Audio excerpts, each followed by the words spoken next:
todos os que estão em situação social, institucional, sanitária, psiquiátrica, um CAPS, um estabelecimento de atendimento, nós temos que dar conta de que não existe um ser sequer que faça parte dessa cena que não esteja trabalhando psiquicamente. E que o trabalho psíquico é pessoal e intransferível. O trabalho psíquico é pessoal e intransferível. E o máximo que se pede a um trabalhador é que ele dê conta do seu trabalho psíquico. De que ele cuide do seu trabalho psíquico. Mais uma vez, muita ajuda quem não atrapalha. Se o cidadão der conta do seu trabalho psíquico, ele vai poder ajudar a fazer coisas, ele vai poder ajudar fazendo coisas que ajudam o outro a fazer o seu trabalho psíquico, mas eu não vou fazer o trabalho psíquico por ele. Eu não tenho que descobrir o mistério deste caso, enigma, porque fica parecendo que é um quebra-cabeça, que eu tenho que estar super atento, que na história que tem uma coisa que está me escapando, que eu não sei exatamente do que é alguma informação, né? Alguma coisa às vezes nos escapa, mas alguma informação racional, que vai dar uma racionalidade, que vai fechar o caso mentalmente. Eu falo, fechar o caso mentalmente nessa hora é sempre produzir um registro na horta da paranoia, que é um saber supostamente sobre o que não é sabível, a história do outro, a vida do outro, o experimento do outro, a experiência que ele tem de ser o que ele é. Eu jamais vou saber sobre a experiência do outro de ser o que ele é. Jamais vou saber. O que eu posso saber é sobre a experiência de ser o sujeito que eu sou. O sujeito que eu sou, que me sinto pressionado, que às vezes acho que não sei tanto quanto eu deveria saber, e que aceitei esse trabalho, passei num concurso, ganhei meu dinheiro, ganhei meu pão aqui, tive uma nada desonroso nisso. Mas que a forma que a gente pode enfrentar essas situações, admitindo que nós somos lacunares, faltosos, mas se tem 3, 4, 5, 8 pessoas de uma equipe que lida tranquilamente com suas lacunas e com suas faltas, a gente vai poder começar uma conversa, não para acabar com as faltas, mas começar uma conversa para colocar alguma coisa, né? Alguma coisa que tenha, que se imponha em relação a isso que falta. Uma coisa que se impõe em relação a isso que falta. Tá? Então nós vamos ter uma reunião de equipe. Cara, não estou entendendo nada desse caso. Né? Aliás, é raro a gente dizer assim, olha, eu estou com um cara, não estou entendendo nada desse caso. Eu não sei se é porque ele parece muito com meu irmão. Não sei se é porque ele parece muito com meu irmão, eu fico muito mobilizado. Mas veja, colega, às vezes é por isso mesmo. Você não sabe, você sabe. Olha que legal, tá vendo? Aí, ele parece seu irmão, isso te afeta. Você está sendo afetado por ele. O que a gente não sabe sobre os nossos pacientes, mas que a gente pode saber, é exatamente pelo modo como eles nos afetam. Né? É o efeito dos nossos pacientes sobre nós. Por isso que é sempre importante lembrar que Freud nunca falou em neutralidade.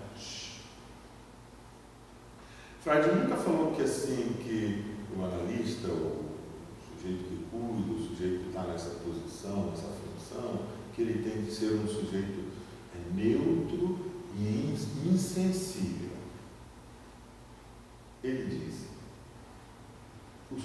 está nessa posição tem que ser abstinente. Ele tem que se abster de reagir. Ele tem que ser afetado e se abster de reagir. Então, se ele não... Como é que eu consigo ser afetado e não reagir? Como é que eu consigo ser afetado e não reagir? Eu consigo através de um treinamento que tem a ver com teoria e tem a ver com configuração, autoconhecimento, né? É conhecimento em mim mesmo, que me diz que é assim mesmo, que nunca a gente sabe, mas que tudo que acontece, tudo pode ser pensado. Então eu digo, muito bem, esse paciente vai despejar essa coisa toda, esse vendaval todo, eu vou prestar muita atenção. Porque quando a gente não sabe, a gente presta muita atenção. Vocês entendem? Então, veja só. O que precisava era que os sujeitos tivessem o conforto de saber que é assim mesmo. Que a gente não sabe. E quando a gente não sabe, a gente presta atenção. Entendeu? É da gente não ficar assim, querendo inventar pensamento. Tá? Querendo inventar encadeamentos mentais.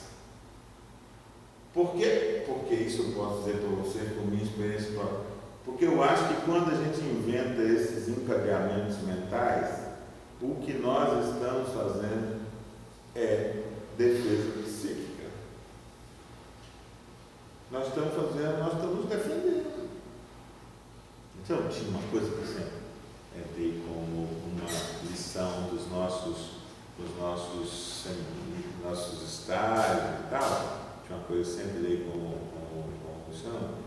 uma palavra, né? Ficou assim, até clássica aqui do nosso negócio, que é o seguinte: tem que suportar.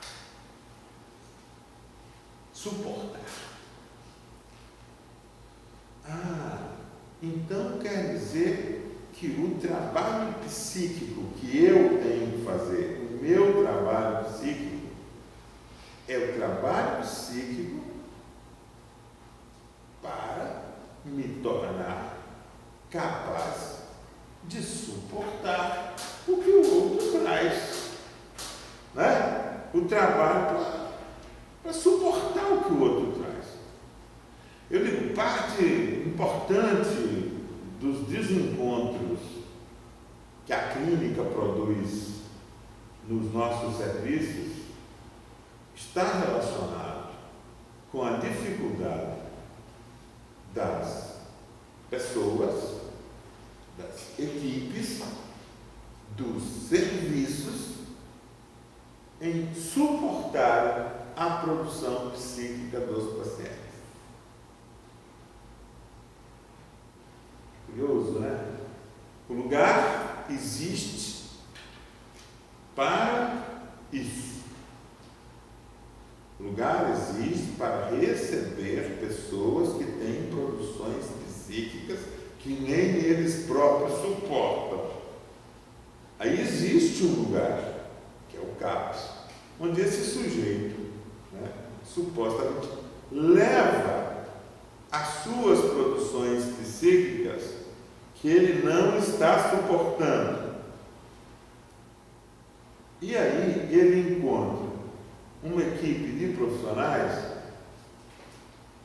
que também não suportam. Aí eu pergunto, qual é a diferença dessa equipe de profissionais de uma equipe de estivadores da Feira de São Joaquim? Talvez até a equipe de estivadores da Feira de São Joaquim que faz um trabalho muito duro, que carrega coisas, que suporta peso, que suporta sol, que faz um trabalho duro, talvez eles tenham mais conhecimento sobre a matéria do suportar do que os profissionais que estão atuando na saúde mental. Porque suportar é uma aprendizagem. Ninguém nasce suportando. Suportar é o desenvolvimento de uma capacidade, de uma competência. É uma construção subjetiva. Óbvio que estou colocando aqui o tema do suportar, obviamente, como uma referido, o suportar referido numa compreensão, porque ele tem uma compreensão sobre as dinâmicas do psiquismo. Eu conheço a matéria que fala as dinâmicas do psiquismo. Eu conheço essa matéria. É porque eu conheço essa matéria sobre as dinâmicas do psiquismo que eu parto do suposto de que todo mundo é sujeito psíquico e que todos os psiquismos operam a partir de elementos mais ou menos comuns. Que psiquismo é psíquico? Modos de funcionamento psíquico. Eu tenho que conhecer essa matéria sobre os modos de funcionamento psíquico. Eu tenho que conhecer a matéria, por exemplo, eu tenho que conhecer um conceito fundamental, que é o conceito de realidade psíquica. Eu tenho que conhecer, eu tenho que buscar, tenho que entender o que é realidade psíquica. Pode existir uma coisa que é realidade psíquica, e isso pode ser diferente do que nós chamamos comumente de a realidade. Então, o psiquismo pode construir realidades que para o sujeito, né, desse psiquismo que construiu essa realidade, sejam tão reais quanto a realidade que um outro sujeito constrói sobre os assuntos mais comezinhos do seu cotidiano, como, por exemplo, uma dona de casa: o que eu vou fazer para o almoço hoje? E aí ela, antes de fazer o almoço, ela parar e ela ficava assim: deixa eu fazer aquilo, igual a mãe fazia, eu fazer aqui, eu vou juntar isso comigo, mas isso não tem. Ela pode ficar produzindo realidade psíquica, comezinha. E de que esta realidade psíquica da dona de casa é a realidade psíquica do delírio psicótico e a minha realidade psíquica, que supostamente delírio, né? Que sou uma pessoa que entende sobre esse assunto. Ou delírio que eu sou um terapeuta, ou delírio que eu sou um trabalhador de saúde mental, né? Que é uma realidade psíquica. Na minha realidade psíquica eu tenho que é ser um trabalhador de saúde mental, que eu posso, que eu não posso, que eu não faço. Tem uma realidade psíquica que me constitui como trabalhador de saúde mental. Mas nós estamos falando de realidades psíquicas. E elas têm a mesma natureza. São realidades psíquicas. Então, saber que o sujeito que me busca para diminuir o sofrimento dele, né, tem na realidade psíquica que ele constrói como sujeito, seu sentido e sua razão de ser,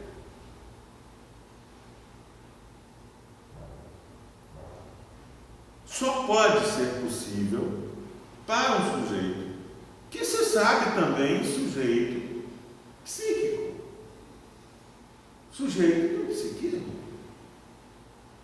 sujeito que tem um funcionamento psíquico, sujeito que conhece seu funcionamento psíquico.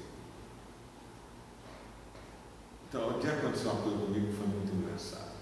Eu fui em um lugar e nesse lugar as pessoas que antes de eu ir nesse lugar falar comigo fizeram um cerco, assim, você vai, pessoas assim, você vai mesmo, não, isso é muito importante, quero você lá. A pessoa, sabe, fizeram um cerco assim, do tipo para garantir, aí depois, quando eu cheguei, ele veio. E olha que coisa interessante, porque elas não foram. E era um lugar que, quando começou, se anunciou que eles fariam uma homenagem a alguns colegas que participam desse mesmo negócio, né? Sabe o que construíram deliberadamente? É isso, estão. Então é isso, não quiseram falar comigo, deve ser que vamos fazer uma homenagem. Sou suficiente, tenho um ego suficientemente, uma autoestima suficientemente elevada a ponto de pensar que eu sou uma pessoa homenageável. E depois aí foi aconteceu, e enfim, a situação foi super rápida, era uma menção, né, que fizeram os colegas, e não se tocou no meu assunto. E eu vivi a partir de foi tudo muito rápido, mas em alguns momentos eu me comportei como um homenageado modesto, que vou dizer que eu não vou fazer de conta que eu não vou quebrar a magia de que eu não sei, entendeu? Sabe o que é isso? Delírio. Entendeu? Delírio. Eu delirei. Vocês entenderam? Então, eu estou dando esse exemplo, porque, falando de mim mesmo, porque às vezes eu acho que isso ajuda a gente dizer assim, quando estou falando de realidade psíquica, eu estou falando disso. Eu estou falando da gente se acompanhar nos funcionamentos psíquicos e a gente não pensar que a gente é o funcionamento psíquico. A gente saber que o funcionamento psíquico não me constitui, eu não sou o funcionamento psíquico. O funcionamento psíquico é algo que é em mim. Né? Esta é uma experiência que geralmente as pessoas podem adquirir fazendo psicanálise. Os lugares onde a gente tem mais esse tipo de experiência que arrasta a gente para essa produção delirante é deitado num divã. Né? Deitado num divã. Você vai arrastado, na hora que você fala acabou, a sessão, você tem que apiar, né, daquele negócio. Né? O Freud falava que a psicanálise, a experiência do divã é uma experiência de. Não sei se é o Freud, estou dizendo isso, mas posso ter lido em outro lugar. Que é uma experiência, o Joel Biermann fala isso sobre o Freud, que fala que a experiência do divã é um tipo de enlouquecimento programado.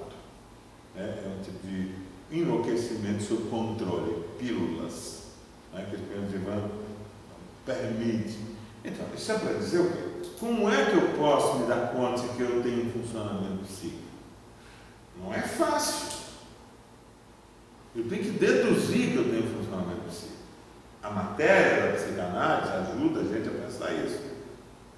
Mas é um outro tipo de construção que eu faço a partir da matéria teórica, que eu faço com a minha subjetividade. É uma construção, uma edificação que eu faço, que me permite, inclusive, contar para vocês, rir de mim mesmo, brincar, lembrar como for, ficar assim, abismado de como é que na hora, naqueles 4, 5 minutos, eu tive a absoluta sensação, ilusão,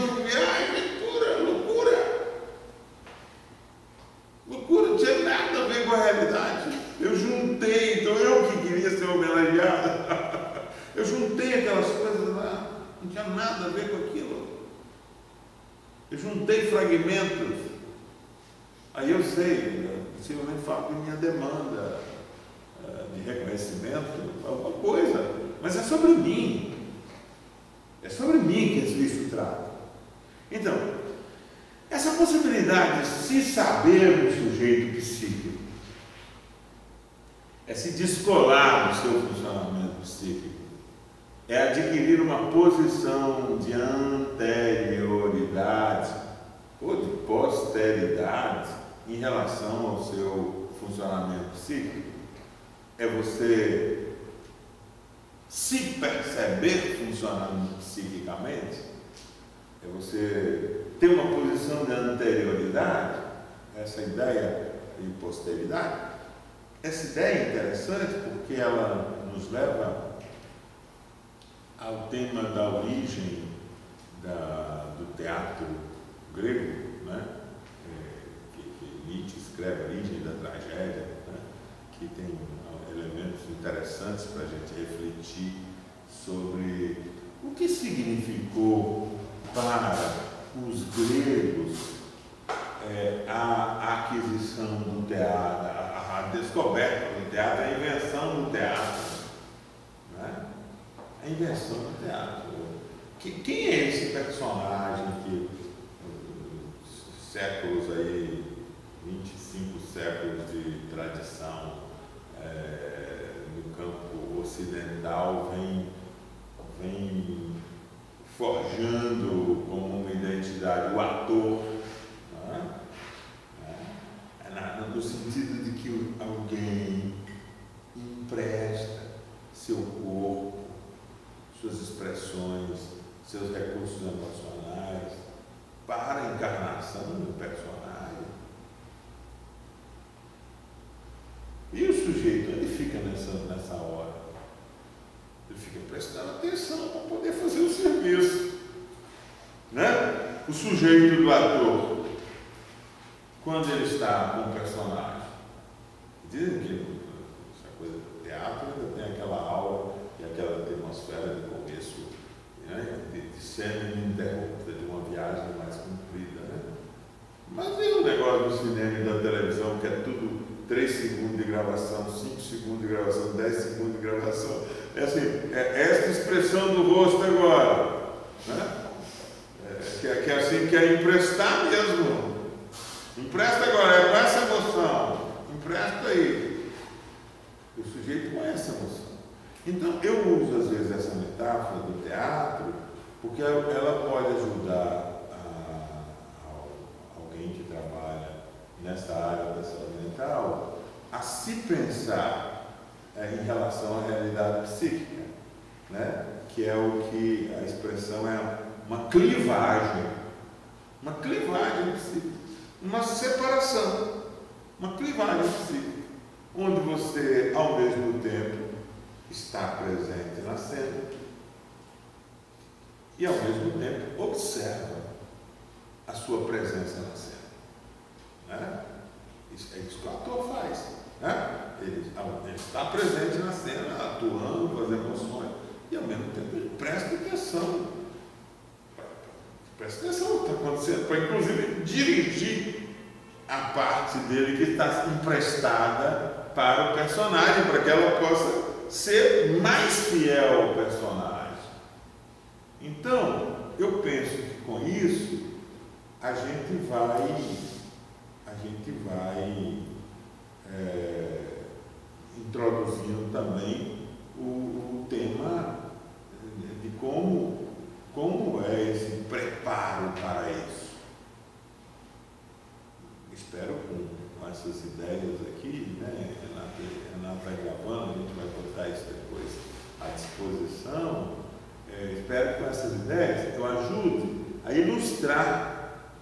ilustrar o pensamento de vocês, né? Ilustrar o pensamento de vocês sobre esse universo da clínica, para que ele não seja um universo sazon, não seja assim, é o amor, que a gente possa compreender que não, isso é uma matéria que é possível aprender e é possível expô-la sistematicamente, né? Nós estamos falando da matéria do fazer clínico. Então, óbvio que eu fiquei no meio do caminho, porque eu disse, o começo, 1/3 do serviço é que o cara que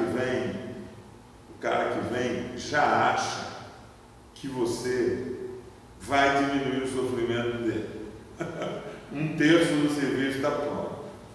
Agora, eu estou falando do outro terço do serviço, né?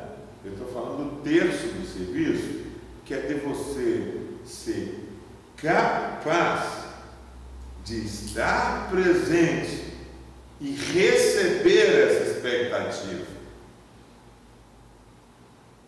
dos elementos, e para que você possa estar presente e receber essa expectativa do outro dirigida a você, o que você precisa de ter?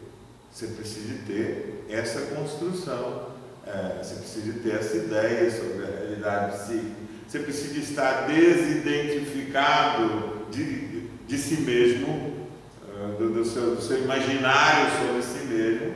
Você precisa estar mais, portanto, como é que chama isso? Eles falam grunding, né? Precisa estar com o pé no chão, né? Precisa grunding, né? Que é você estar com o pé no chão, está recebendo plantado, né? Você precisa estar plantado. Você precisa estar plantado. Né? E o que significa estar plantado? Significa que eu estou aqui e eu sei que eu estou aqui.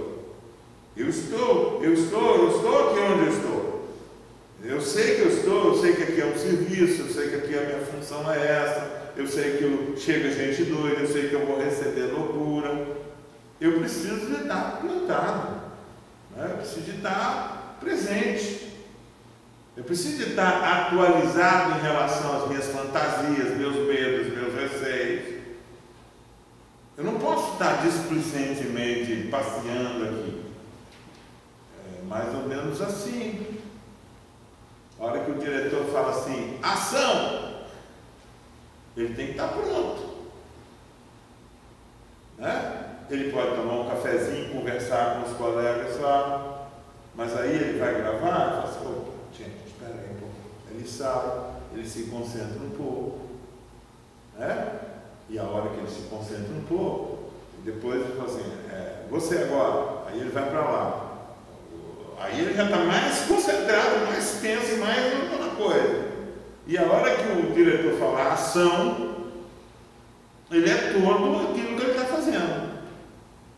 Né? Mas quando ele é todo aquilo que ele está fazendo, ele é todo, mas ao mesmo tempo, ele é um todo que se percebe no fazer. Então, no momento nenhum ele sai de si, mas ele não se identifica com si. E ele usa tudo que ele sente como recurso, a parte dele, né? A parte dele que está presente, usa como recurso. Porque uma parte dele vai contabilizando a atitude do sujeito, o jeito que ele olha, o que ele fala, como é que ele está. Você está focado na recepção de uma pessoa. E você está sendo afetado. Essa pessoa que você está recebendo, isso ela vai provocando efeito e você sabe também dos efeitos que ela produz em você. E é essa matéria que vai para o outro terço. Eu só vou enunciar e vou te ouvir, porque a gente vai concluir também. E quem sabe na próxima vez, Renata, a gente conversa também sobre isso. Quer dizer, o outro terço é um conhecimento teórico sobre o manejo da transferência. Que o cara veio, eu estava. Então, essas duas condições, ele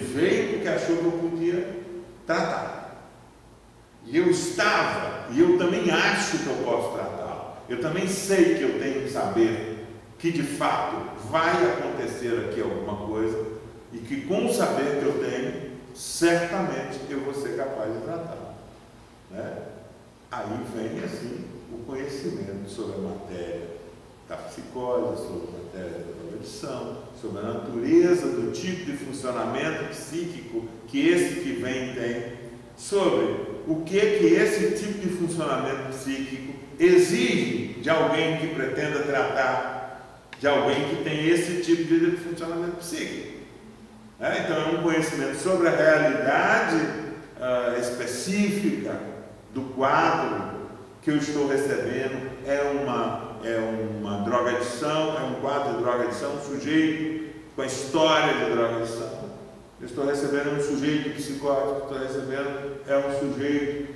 Então, saber que é um sujeito psicótico já busca minhas fichas todas lá, que estão relacionadas com as informações que eu coletei, mas não informação sobre a psicose, informações teóricas sobre, do ponto de vista psíquico, o que significa isso. Não é aquele monte de coisa, não é aquele monte de descrições, não. É assim, o que significa, do ponto de vista de realidade psíquica, o que significa isso? Às vezes a gente sabe sobre realidade psíquica, né? Por exemplo, às vezes eu falo assim, a cannabis sativa é uma droga que produz uma intensa desrealização. Então, por isso eu sei que os sujeitos no registro da psicose podem, ao mesmo tempo, se beneficiar e buscam a cannabis. Por quê? Porque ela tem um efeito extremamente eficaz para a sua ansiedade. Ela bate na ansiedade, ela relaxa, né? Ela relaxa. Então, eu compreendo um sujeito que está no registro da psicose e que tem um uso associado de maconha, de cannabis. Mas eu sei também que o uso da cannabis produz uma desrealização psíquica. Aí eu sei que para um sujeito neurótico, obsessivo, que tem o quadradinho da realização psíquica bem estruturadinho, cannabis pode ser muito interessante, porque ele vai ter umas 2 horas ali, onde ele vai ficar menos realizado, onde ele vai ter uma certa desrealização psíquica desta realidade que é tão fechada e cerrada para ele. Mas, se é para um sujeito psicótico, eu acho que essa desrealização vai operar num território onde a estruturação simbólica é mais precária. Então, o obsessivo volta depois para a sua teia fechada de significação. O outro não tem uma teia fechada para voltar. Então, o outro embarca num registro delirante. Então, deixa de ser uma mística, uma conversa. Você fala, não, E sempre assim, pode ser que funcione assim. A minha hipótese é essa. Aliás, estou falando de hipóteses, né? Isso aqui é uma construção de hipóteses sobre a forma de conhecimento que a clínica solicitaria exigir. Então, diga. Não, na verdade, são as ambiguidades que eu acho que surgem, né? Por exemplo, você diz aí do sujeito que busca o serviço. Mas e quando ele não busca? E a gente, enquanto profissional, também tem uma responsabilidade uma responsabilidade pelo cuidado. Então, assim, às vezes eu acho que é tão angustiante, porque quando a gente fala de vínculo de transferência, eu entendo também que a gente fala de tempo, que esse cuidado ele precisa se estender.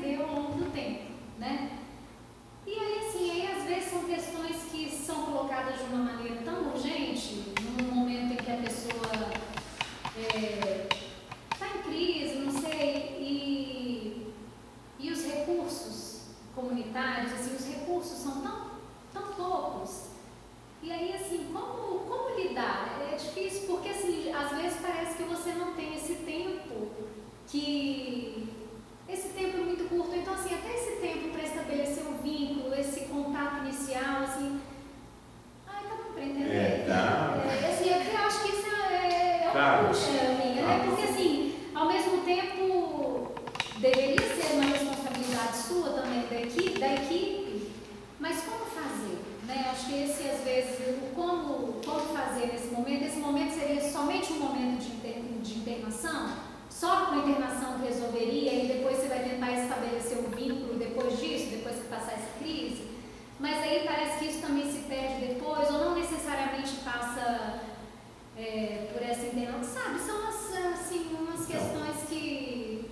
Nós precisamos de acreditar na hipótese de que as pessoas trabalham psiquicamente e de que não sou eu que faço o trabalho psíquico por elas.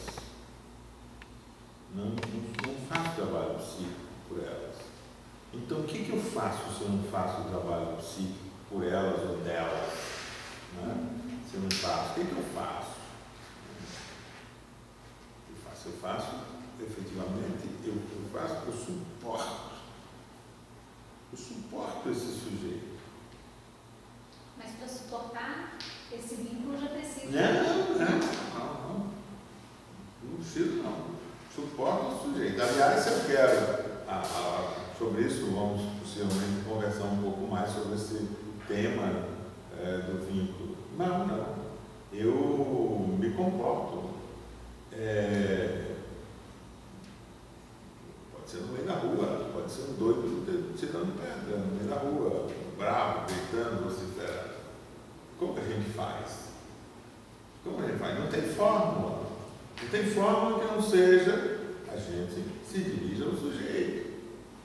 Eu faço uma aposta que tem um sujeito, de que aquilo que está se apresentando é um trabalho psíquico de um sujeito, e que só está trabalhando psiquicamente naquele registro porque não tem outro melhor para hoje. Se tivesse, ele estaria numa outra apresentação. Nós sempre estamos no melhor psíquico que nós somos capazes. Eu não deixei de dizer para vocês, não guardei para dizer depois. Eu não poderia ter feito uma explanação melhor disso que intencionei aqui apresentar para vocês, porque isso é o melhor que está tendo. Isso é o melhor que eu sou capaz. Você não me fez a pergunta de uma forma mais clara, porque você não quis fazer. Porque o melhor que você tem para me fazer a pergunta foi isso. Foi dessa forma que você apresentou. Então, os sujeitos estão sempre, isso que eu falei, conhecimento da matéria, que somos sujeitos psíquicos. O que significa essa percepção de que todos somos sujeitos psíquicos? Se envolve, inclusive, essa brutal consciência de que é o melhor que está tendo sempre. Então, o sujeito que chega quebrando, gritando, desesperado, delirando, é o melhor que está tendo. É o melhor que ele é capaz.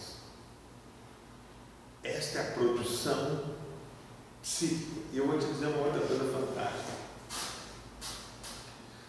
Tudo que esta produção psíquica paroxística, completamente desorganizada, tudo que ela busca é um ponto de ancoragem para começar o seu retorno a algum tipo de ordem. Entendeu? Então, quando eu vejo o funcionamento psíquico muito desorganizado, e eu sou um trabalhador de saúde mental, e eu recebo alguém muito desorganizado, eu não me aflijo, eu não me angustio. Sabe por quê? Eu sei que eu estou diante da psicose. E eu sei que tudo que a psicose quer é um ponto de ancoragem para retornar ao laço simbólico.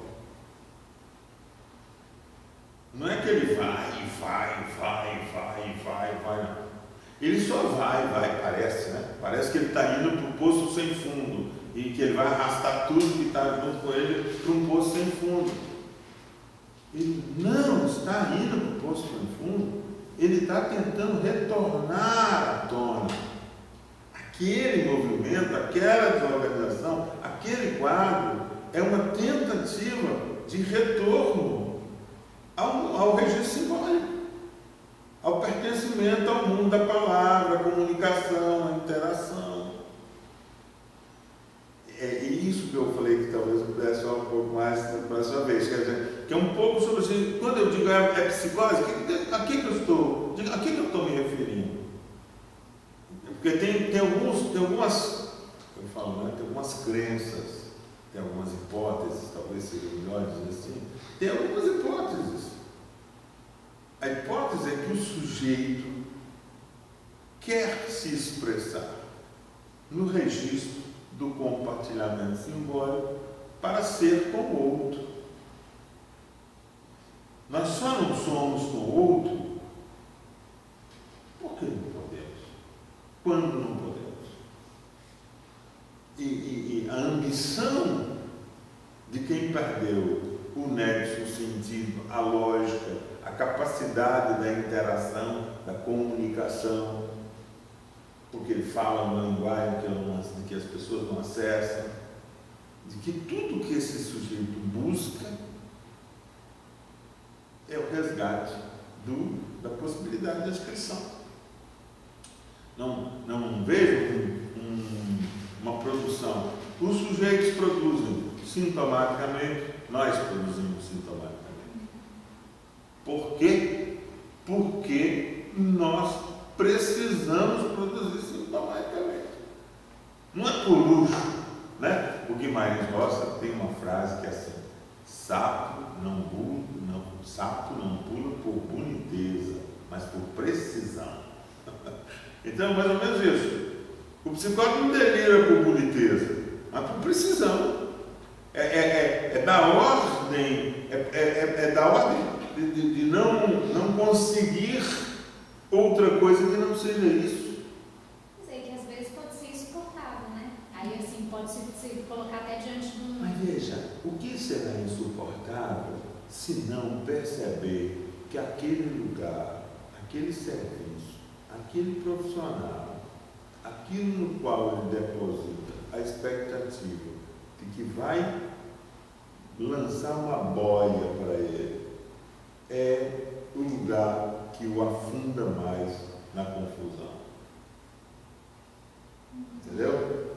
Então, isso sim é grave. Ele se dirige, ele deposita, ele tem uma expectativa, mas o que está na ponta de cá não sabe o que fazer com ele. E fica tateando. Inclusive, às vezes afunda a cabeça dele mais. Faz exigências, condiciona de que só vai operar se ele der tal e tal resultado, faz uma chantagem. E é óbvio que esse cara não sai do delírio, não melhora, não remite. Eu tenho algumas experiências com pacientes muito delirantes de uma abordagem desse registro simbólico, uma abordagem que recoloca a posição do sujeito no mundo, e de que tem uma certa eficiência, de que o mundo delirante intenso ceda sorte, para alguns casos, sorte, sensibilidade. Né? Mas é, por exemplo, dizer o que está acontecendo na rua? Qual é seu nome? Fulano, o que está acontecendo? Posso me aproximar? Me conte, o que está acontecendo? Por que você está tão bravo? O que está acontecendo? O que foi? Porque é irresistível. É irresistível. Radicalmente, exceto os chamados. os chamados, como é que a gente chama eles? Eu quis evitar o nome mais clichê, né? Que é psicopatia, essa coisa assim, né? Exceto esse registro, que confesso que o sucesso não é tão fácil, né? Mas também, às vezes, o que querem de nós? Não quer nada de nós, não quer nada. Mas, no registro da neurose, da psicose, o sujeito está em busca de socorro. Está em busca de socorro. Está em busca de fazer o laço, de produzir o laço para poder sair daquela confusão. Então, lidar com pacientes psicólogos, lidar com doido e ter a hipótese de que o pior já aconteceu. O que é o pior? O pior é o delírio. Depois do delírio, não tem nada pior mais. Pior do ponto de vista do modo de estruturação psíquica. O pior é a desestruturação. Depois que a desestruturação já desestruturou, não tem a desestruturação. Né? Só tem a reestruturação, mas não tem a desestruturação. Quer dizer, não tem que foi um pouco desestruturou muito, está muito desestruturado. Depois que está muito desestruturado, o que mais que pode acontecer de pior do que isso? Nada. Então, para a gente suportar a psicose, nós precisamos ter esse tipo de certeza. Você entende que muda completamente a sua relação. O fato de que você olha para o sujeito e fala, olha, aí o que tinha que acontecer já aconteceu. Entendemos, por exemplo, o suicídio, por exemplo. Porque às vezes é aquele momento em que parece que faltou, sabe? E se a pessoa consegue pular essa fogueira, talvez ela... Não, vê, aí nós vamos para um outro registro. Né? Estava para outro registro. Aí nós estamos falando da depressão. Aí nós temos que ver que registro, que clínica é essa. Que clínica é essa? Né?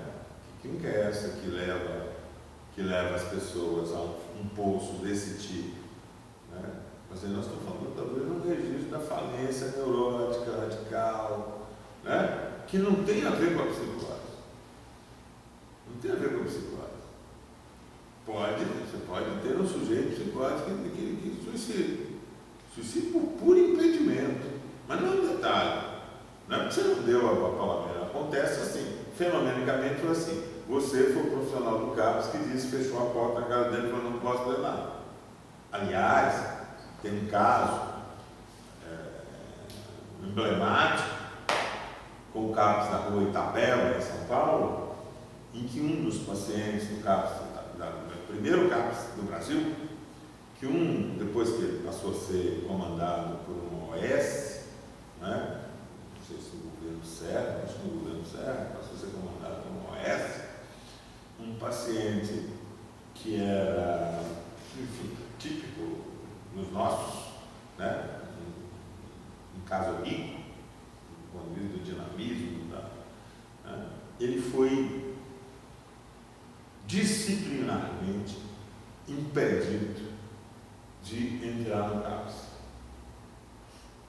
Ele recebeu uma punição por entrar no CAPS. E foi proibido de acessar o serviço, onde ele tinha seus vínculos, suas relações, suas pessoas.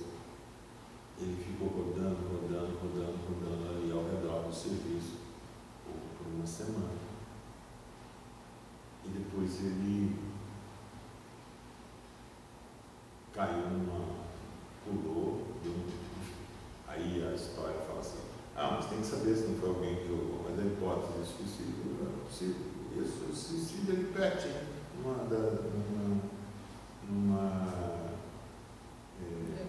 eu acho que no Trianon, no Parque Trianon, na passarela do Parque Trianon. Mas é paulista, no Parque Trianon, na passarela do Parque Trianon, tem uma rua que passa embaixo.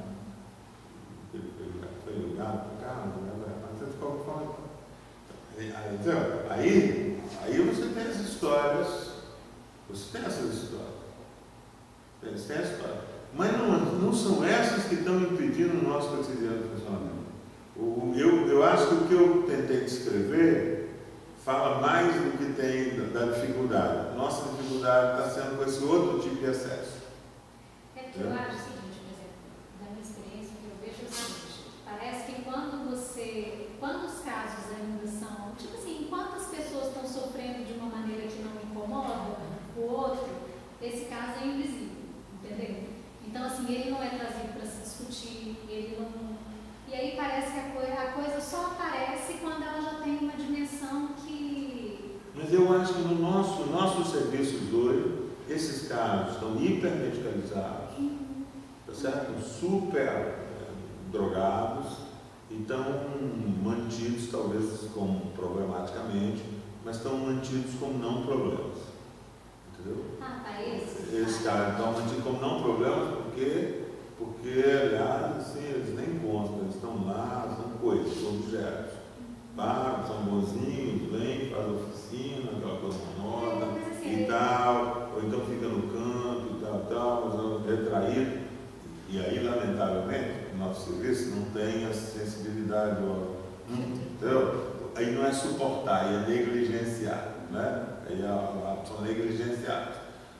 O que eu estava enfocando mais, que eu acho que é o mais difícil, tanto no álcool e droga quanto na psicose, são os casos onde o sofrimento é com muita desorganização. Então, a pessoa consome muita droga, muito desorganizada. Nas junções de droga com a psicose também, sabe?